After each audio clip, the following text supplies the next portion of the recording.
आज हम द्वितीय वर्ष कला के समस्त छात्र छात्राओं को हिंदी प्रश्न पत्र प्रथम पद्य भाग में प्रथम कवि केशवदास द्वारा रचित अंगद रावण संवाद की अगली कड़ी में अंगद के प्रश्न और प्रतिप्रश्न और उत्तर उनके संबंध में चर्चा करेंगे, व्याख्या भी करेंगे। अंगद जब रावण के उन प्रश्नों के बारे में सुनता है तो प्रत्युत्तर में इस प्रकार से कहता है कि श्री रघुनाथ को वानर केशव आयो ओ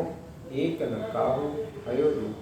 सागर को मध्य झारी चिकारी त्रिकुट की देवी बिहारी छयोगी सिय को निहारी संहारी को राकस शोक अशोक बनहि दयोजी अक्षय कुमार ही मार ही लंक ही जारी के नीकहु जान प्रयोगी। अंगद ने भगवान राम को, जो विष्णु के अवतार हैं, उनके संबंध में यह बतला दिया है कि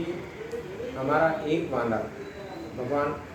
या आराध्य प्रभु श्री राम का दूत था, वह यहाँ आया और भगवान श्री राम भी वानर अर्थात हमारे विष्णु के अवतार के रूप में हैं और उनका वानर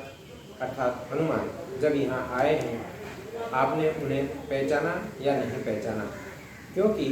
आपने कितने ही प्रयास किए, अर्थात हे रावण, तुमने अनेकों प्रयास किए, फिर भी उसका कुछ भी नहीं बिगाड़ सके, अर्थात उसका कुछ भी नहीं बुरा कर सके, क्योंकि वह 7 समुद्र लांघ कर यहाँ आया था। उसके लिए अर्थात हनुमान के लिए एक छोटी सी क्रीड़ा थी और यहाँ पर आ चुके हैं और इसी बीच में समुद्र के लांघने के बीच में उन्हें कितने ही तांत्रिक या अन्य के द्वारा उसे भ्रमित किया गया, खाया ग्रसने के लिए भी तैयार थे, फिर भी वह किसी भी के भी बस में नहीं आए। ऐसी स्थिति में वे अपनी आवाज़ के माध्यम से, अपने इस देह के माध्यम से इस संपूर्ण रावण अर्थात लंका नगरी को नष्ट करने में समर्थ रहे हैं। यह सामर्थ्य केवल मात्र प्रभु श्री राम की कृपा से ही संभव हुई है, अन्यथा नहीं। जब वे यहाँ पर आए हैं तो अशोक वाटिका में जाकर उन्होंने सीता का पता लगा लिया और संपूर्ण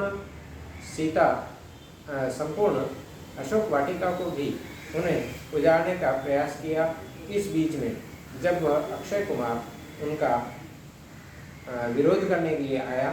उन्हें समाप्त करने के लिए आया, परंतु वे किसी भी प्रकार से उनके बस में नहीं आए, बल्कि अक्षय कुमार को ही अर्थात जो रावण के पुत्र हैं, अर्थात हे रावण, तुम्हारे पुत्र का संहार भी उन्होंने कर दिया। यही नहीं, संपूर्ण लंका नगरी को भी जला दिया। तो क्या आप यह नहीं जानते कि ये सारी घटनाएं जो बीत चुकी हैं, ये ऐसे ही बीत गई या आप इसे भुला चुके हैं?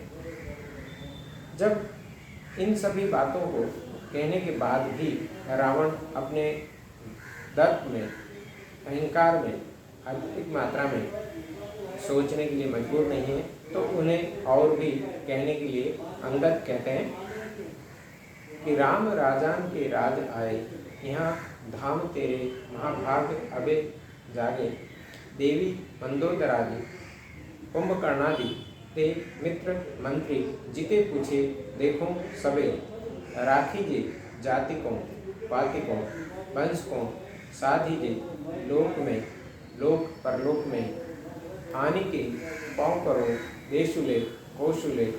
आसही ईसही सीता ले चले और को। अब अंगद उन्हें एक सुझाव दे रहा है कि हे रावण, तू अभी भी संभल जा,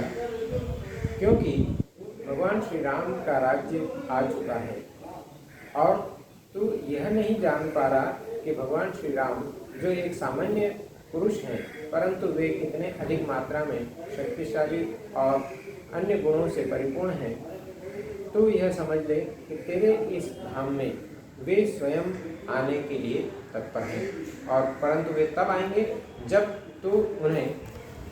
माँ सीता को अपने शरण से उनके शरण में भेज देगा। इस तथ्य को देवी मंदोदरी, जो तुम्हारी धर्म पत्नी है, वह भी कह चुकी है। कुंभकर्ण है, वह भी आपको सही मंत्रणा देकर स्पष्ट कर चुका है कि इस प्रकार से एक नारी का अपहरण करना सही नहीं है। तुम्हारे मित्र और मंत्री जितने भी हैं, उन सभी को यदि पूछा जाए तो सीता हरण की बात के समर्थन में कोई भी नहीं है, बल्कि तुम्हें ही दोषी मान रहे हैं। ऐसी स्थिति में यदि प्रतिकार करते हैं तो राम तुम्हें संपूर्ण वंश सहित नष्ट कर देंगे। परंतु यह ध्यान रख, यदि तू अपनी जाति का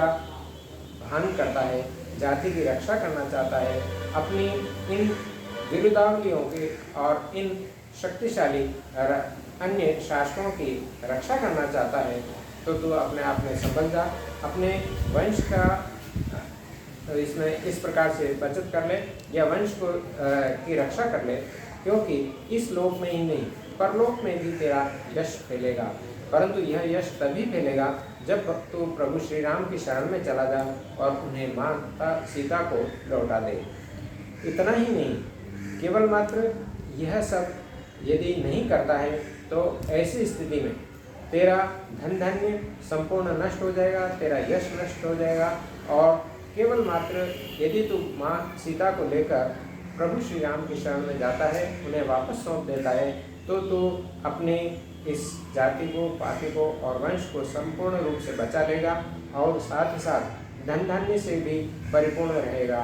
अतः तू माता सीता को लेकर उनकी शरण में चला गया। यह तर्क अंगद ने रावण को दिया। अब आगे इस तर्क के प्रत्युत्तर में रावण क्या कहता है। धन्यवाद।